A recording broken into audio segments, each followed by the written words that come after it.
no introduction. He's the head coach of Indiana University, my alma mater. His name is Archie Miller. We appreciate you joining us, Archie. How are you, my brother?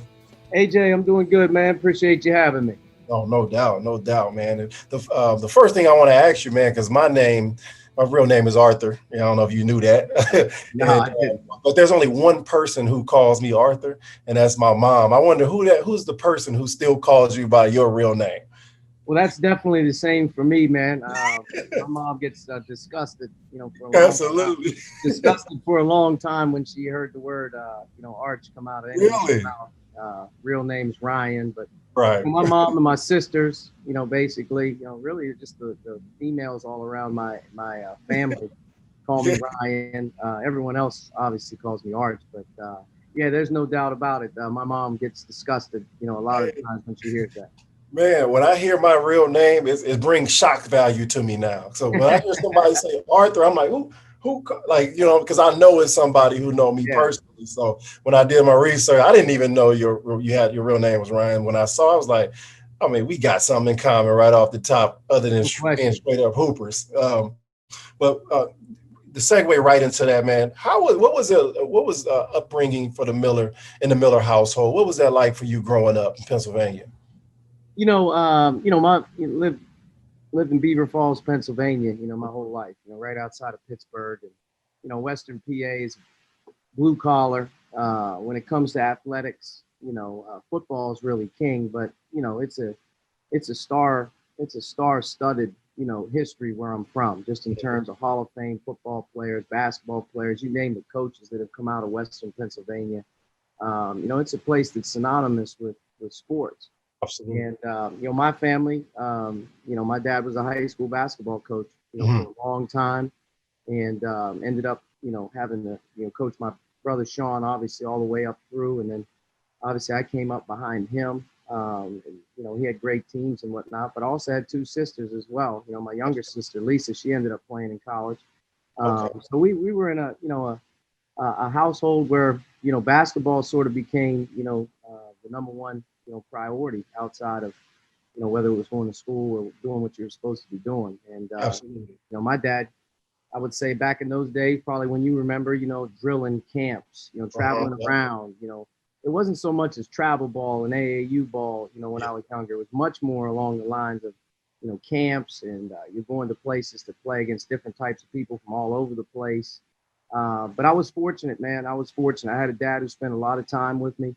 You Mhm. look back on it nowadays, and it was frustrating probably growing up at the time I did, just because there was constantly a lot of pressure to be doing what you're supposed to be doing, and Right. Yeah. working hard all the time. You Absolutely. had no days off, no vacations. It was always about outworking people.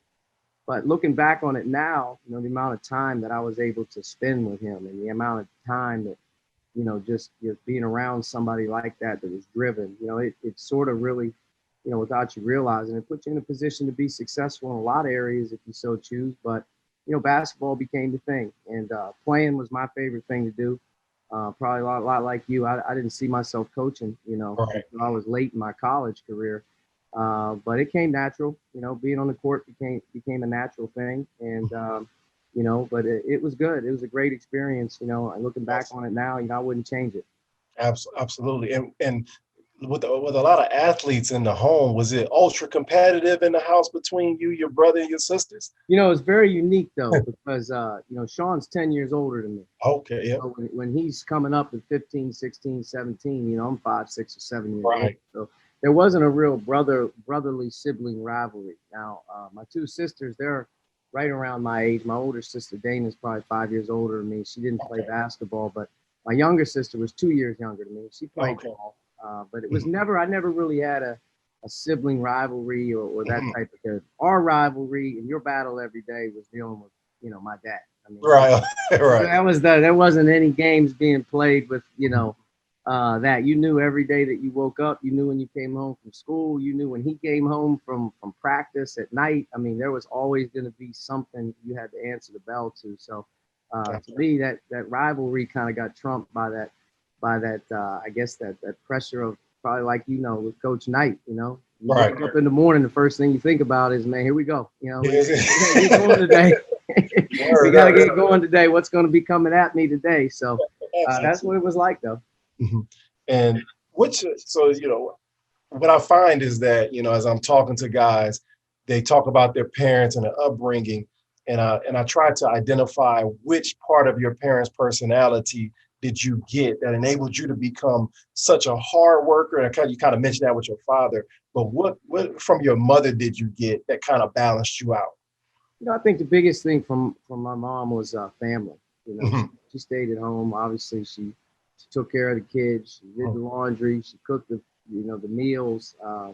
We would be traveling in the summer, going to basketball camps and doing all that stuff. And that wasn't her thing. But I think the one thing that's very unique about being in my house is, you had two caring parents. Yeah, Did a lot for you.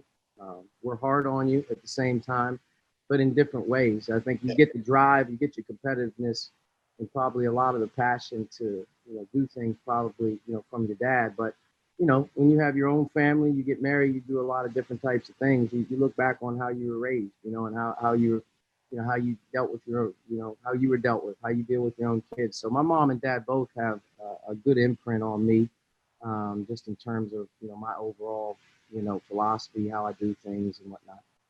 awesome, awesome. And pound for pound, now looking back, who was the best athlete in the house? Oh man, that's difficult to task. Sean was a lot different player than me. He was a lot bigger. Was a much better player. But in terms of pound for pound, getting the most out of what you could get the most out of, and taking it to a certain level, I would put my achievements up there Let's in my go. house. I was waiting on I would put my that. achievements up there. But by far and away, the most competitive person in my house is my father. Oh, okay. That's not close. I mean, Oh, dang. that's not close in terms of the work ethic, the drive. I mean, he's right now.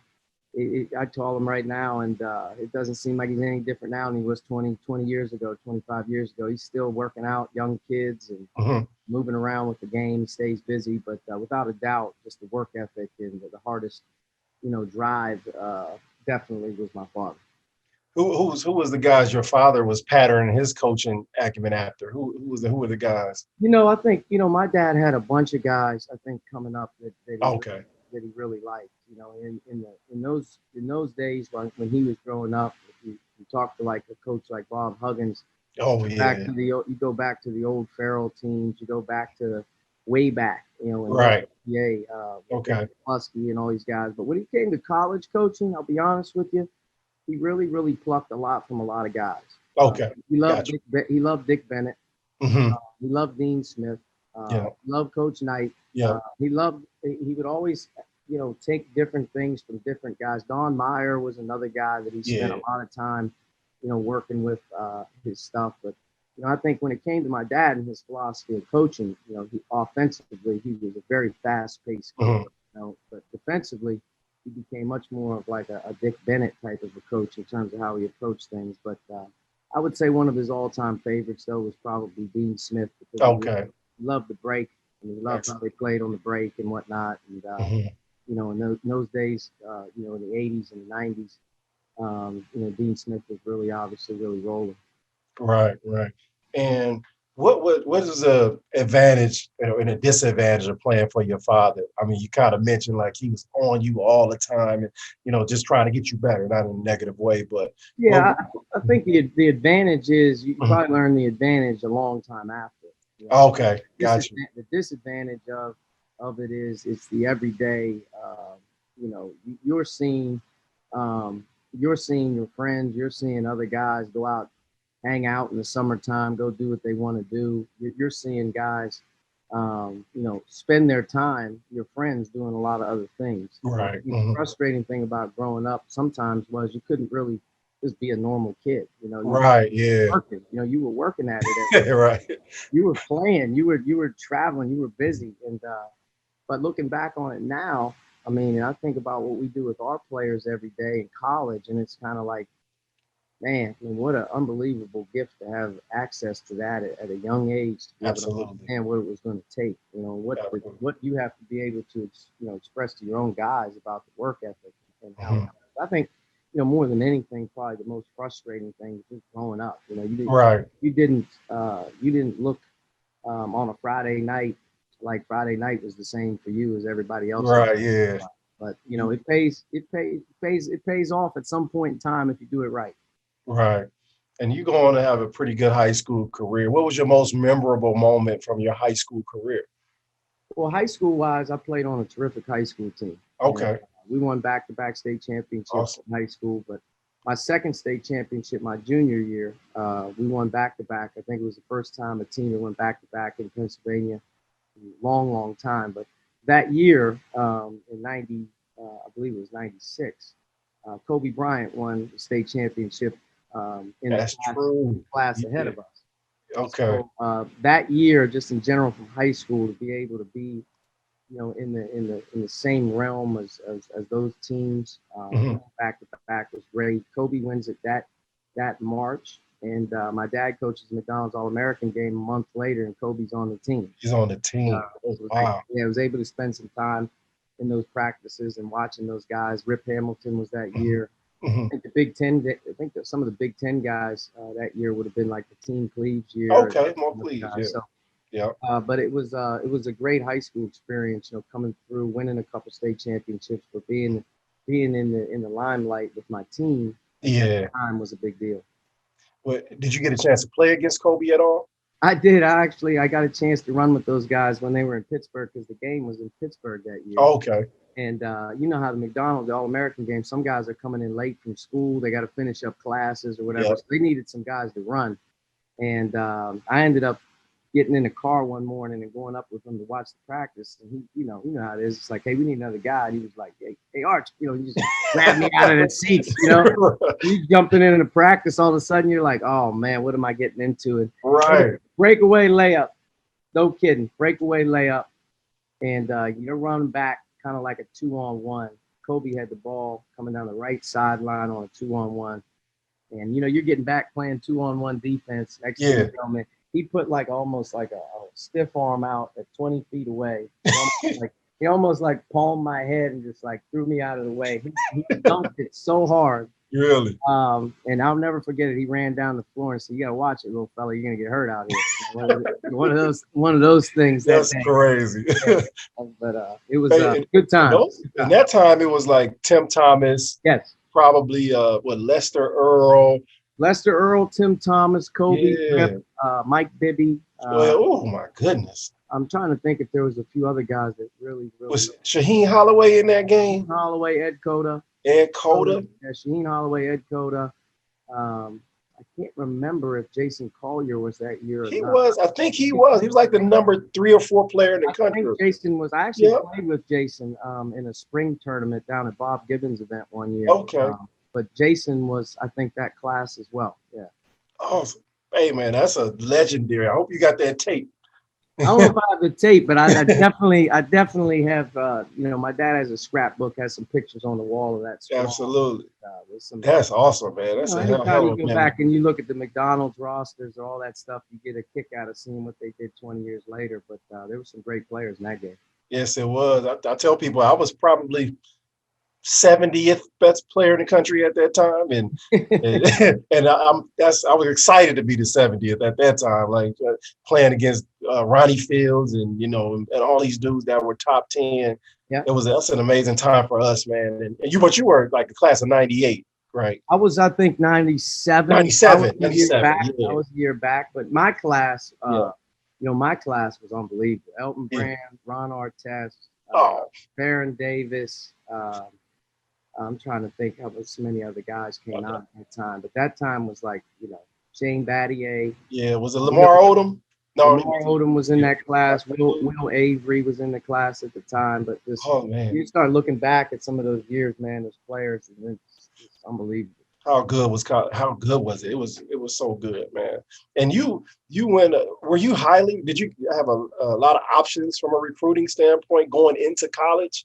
Or my recruiting was different. It just was. My brother was an assistant coach in college. So at the time he was at Miami University in Ohio, and at that time Herb Sendick was the head coach. They were really good. Mhm. At that time, the MAC was pumping out really good players and really good teams.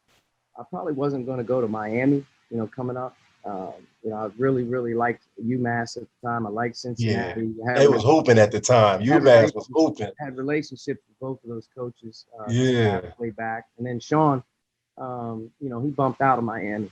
You know, Okay. lo and behold, he ends up going to NC State back with Coach Sendek, and Mhm. it became an easier recruitment there when they wanted me. And so I just kind of wanted to be. I kind of wanted like everything. I was going to go pretty much where my brother was at the time. Uh, Absolutely.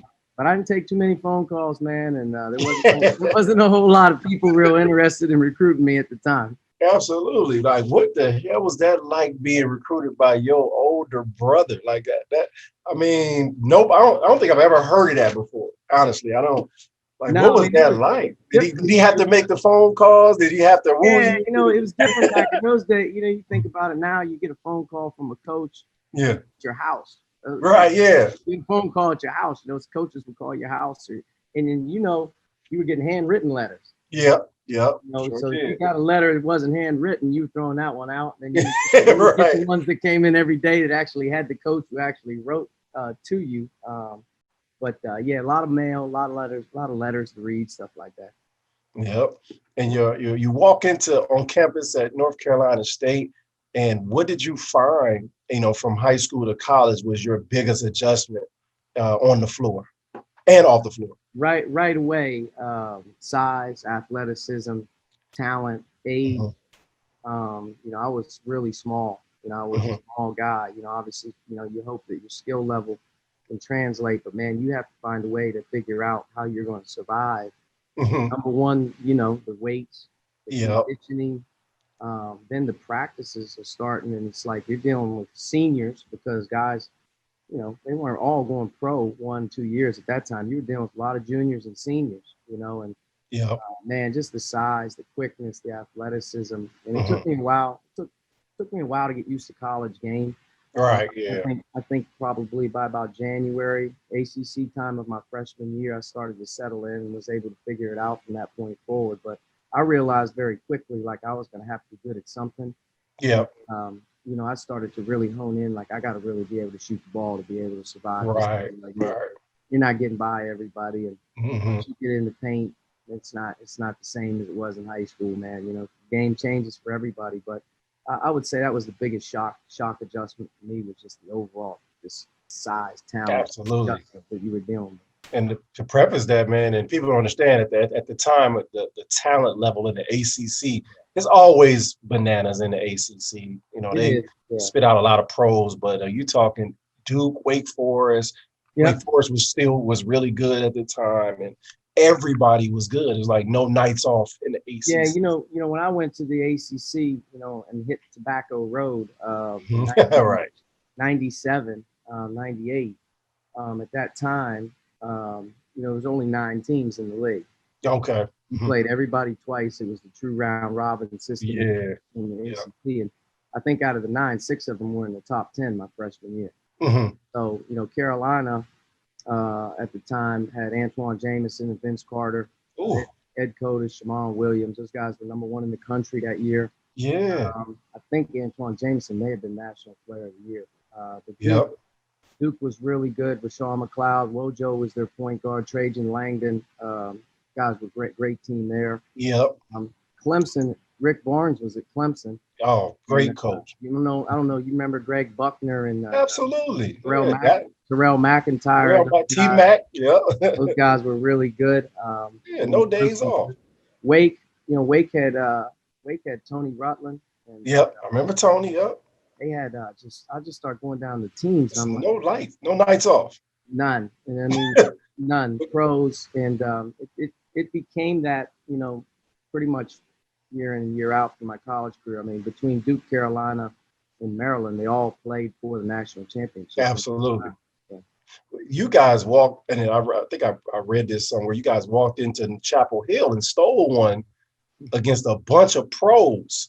I think My CC Harrison freshman got year, off. my freshman year, we went over to the Dean Dome. They were number one in the country, and CC Harrison, Yes. unbelievable player. Yes. He hit 8 threes in the first half.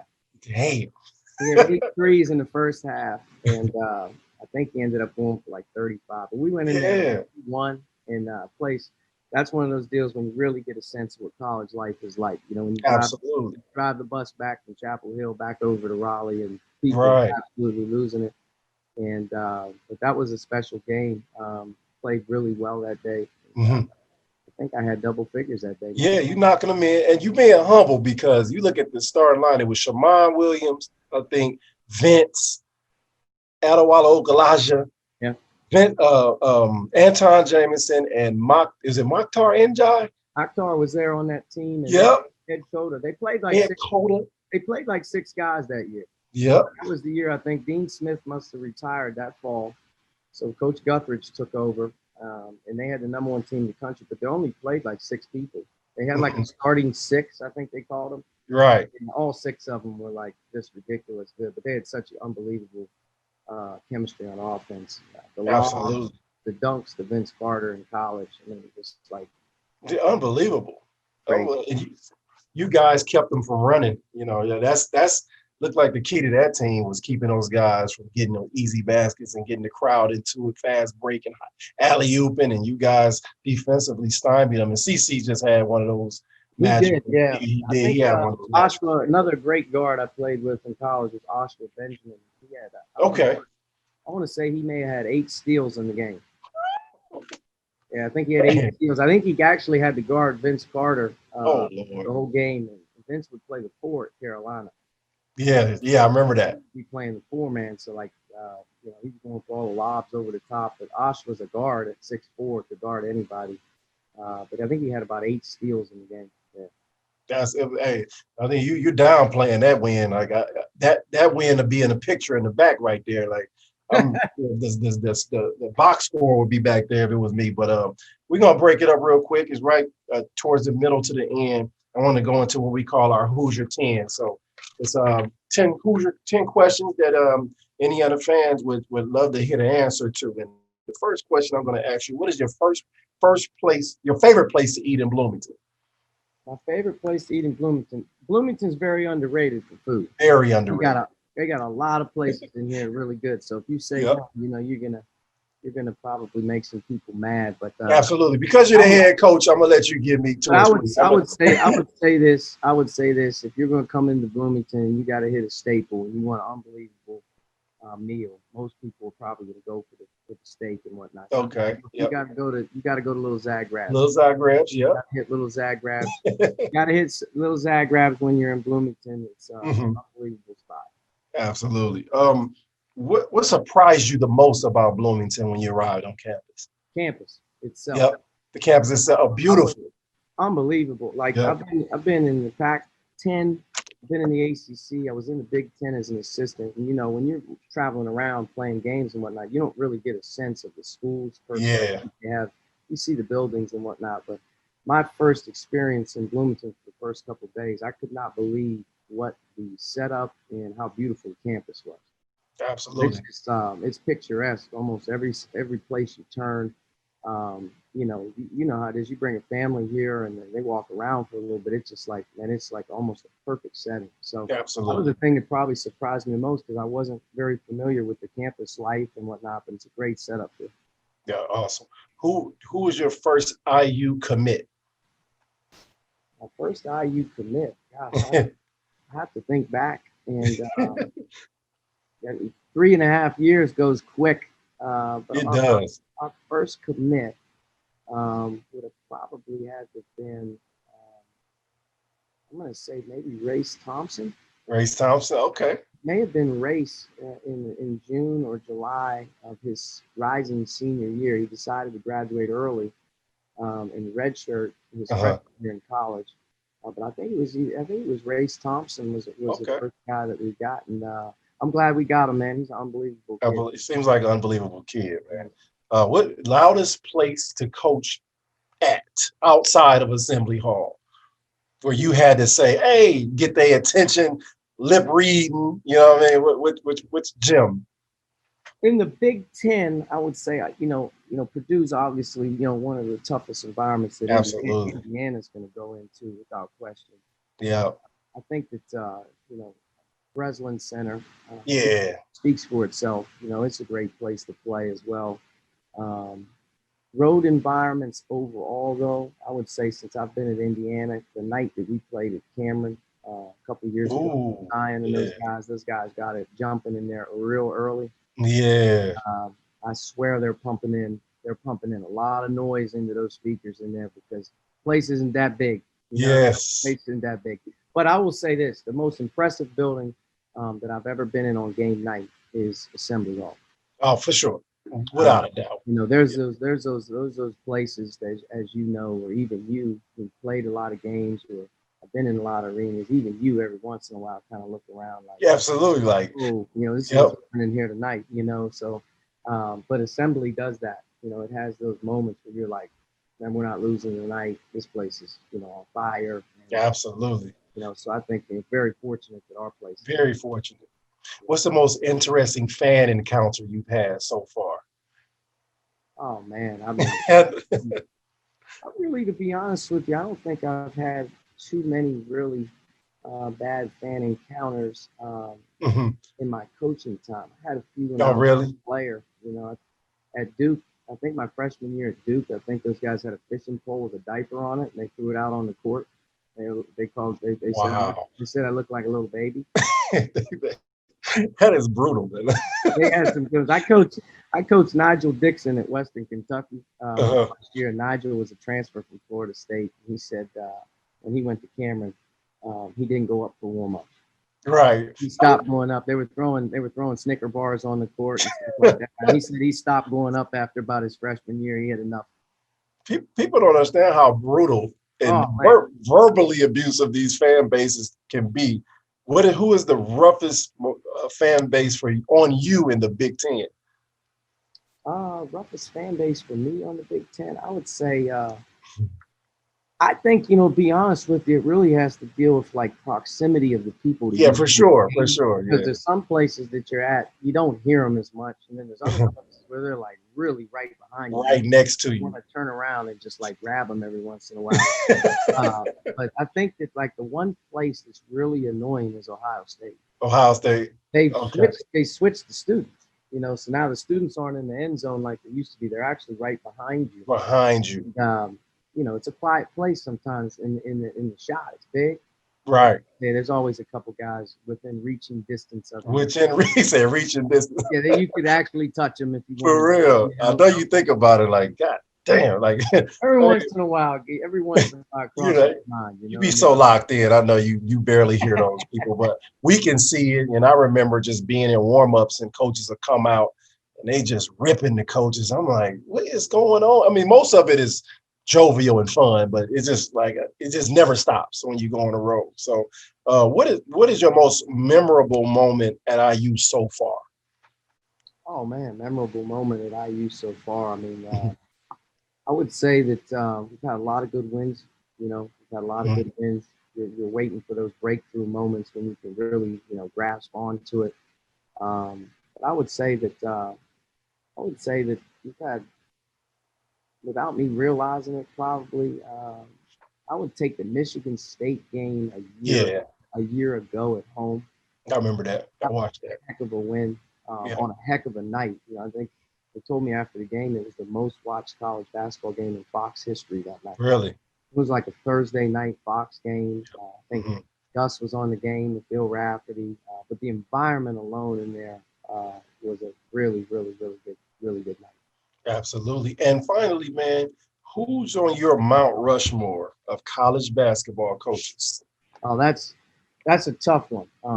Coach Knight is on there Okay. because I'm going to justify. I don't know how you would justify Mount Rushmore. Right. Yeah. It's just opinion based. I'm going to justify Mount Rushmore by not just the wins and the losses and the championships, but by how instrumental they were to the landscape of the game. And I think if you look at Coach Knight, he's a coach's coach, but arguably probably the greatest tactician to ever coach. Absolutely. I agree with that. If you give him a number of personnel, the thing I think you learn about Coach Knight is probably the very best at putting people in a position to be successful, regardless of who he has. Absolutely. So I'm going to put Coach Knight up there. I'm going to put Dean Smith up there because I think Dean Smith revolutionized transition offense. I think Mhm. the Carolina secondary break is what fast break basketball really became. I'm gonna put Absolutely. Dean Smith in there. I think Coach K. I mean, obviously, Coach Yep. K. He's now weathered how many decades of change, Yes, he and did. he just continues to really morph each way, form, or fashion. But Coach K's in there, and then the fourth guy, it's hard because I don't really know Coach Wooden. Right. Yep. I never watched Coach Wooden's teams play, but the guy won 10 national championships. I Hey. guess you got to put Coach Wooden up there, right? Right. Hey, he's on mine, and I've never seen him in my Right. life.